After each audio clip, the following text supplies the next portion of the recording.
Counting on is a strategy for addition in which learners start with the number of a known quantity and then continue counting items in sequence in the unknown quantity.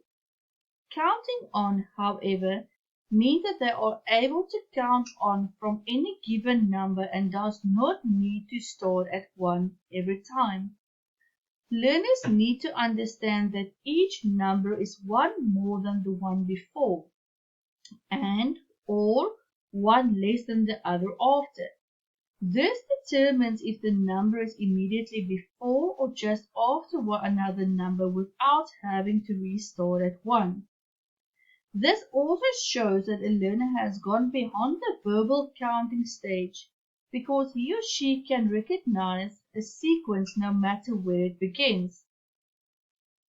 Through counting games, songs, and activities, we should provide beginner counters in the foundation phase with experiences that let them count from anywhere within a specific sequence.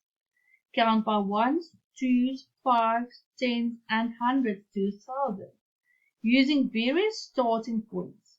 For example, counting from 5 to 15 instead of 1 to 10. These activities particularly help learners to practice counting through the teens and get over the decades, which can often prove difficulty for beginner counters.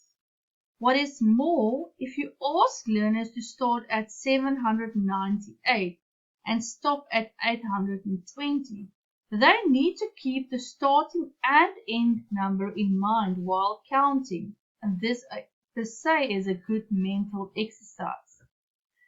From grade 1, learners may need to move away from counting all strategies to keeping track of a certain number in a set. This means that learners gain an understanding of the concept that each number in the counting sequence includes the number before. This is called hierarchical inclusion. Below and on the next screen are some practical examples that can be adapted according to any number range that will help learners to become proficient in counting on. As with most concepts that learners in the foundation phase explore, counting on will be explored from a concrete to semi-concrete level of understanding, then onto a semi-abstract to abstract level of understanding. Best practice dictates that learners should follow the sequence of mathematical development when counting. This means that they will start counting by using concrete objects like their fingers or cones or tokens, and move on to semi-concrete materials like pictures, and then abstract counting, number symbols or verbal counting from memory without any aid of fingers, objects, or pictures. Counting on with fingers.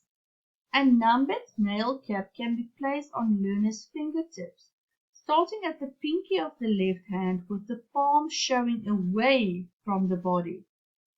Ask learners to fold the first 3 fingers. For an example, the left hand pinky, the ring finger, and the middle finger inwards towards the palm. Learners can be asked what numbers are showing. Count on from here to the end.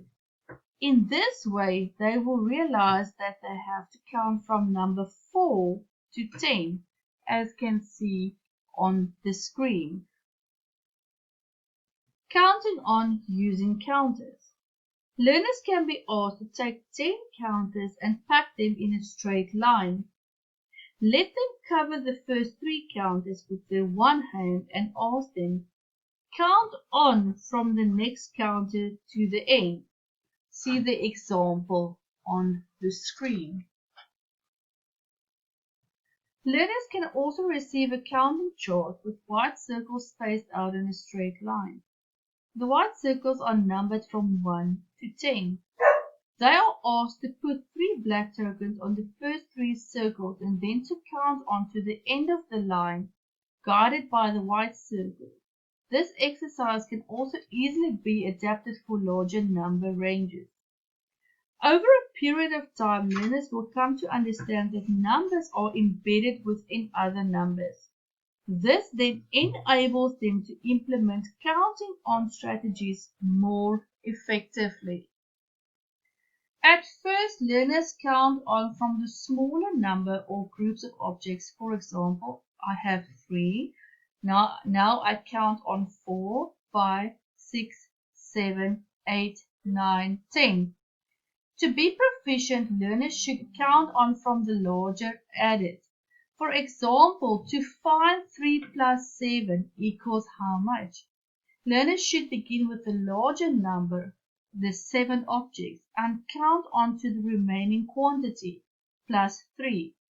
This is a big developmental step, and it demonstrates that learners realize that smaller numbers are included within bigger numbers, and it enables them to modify the calculation strategies. As such, to solve 3 plus 7 equals how much? They start at 7 and progress to 8, 9, 10, instead of starting at 3 and progressing up to 10. The possibility of counting errors is greater when starting with the smaller number. Learners can use a counting sheet, as seen on the screen, and place tokens provided to them in the 2 circles to make sense of the problem. Learners use this sheet to count on from the largest quantity of tokens, the 7, to include the smallest quantity of tokens, the 3, thus counting on 3 from 7. For example, 7, 8, 9, and 10.